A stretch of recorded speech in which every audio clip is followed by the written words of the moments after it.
Hello and welcome back to another video of Microsoft Excel.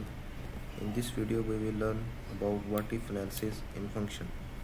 So I have written a data with serial number, description of items, purchase price and sale price. So we can see that the sum is equal to some value in Excel.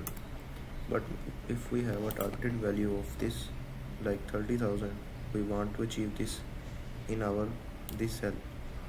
So one way is to write by hit and trial alternate values.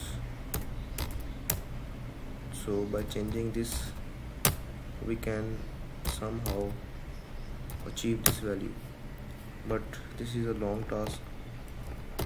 What we will do, we will select this cell, we will go to data, then we will click what if analysis.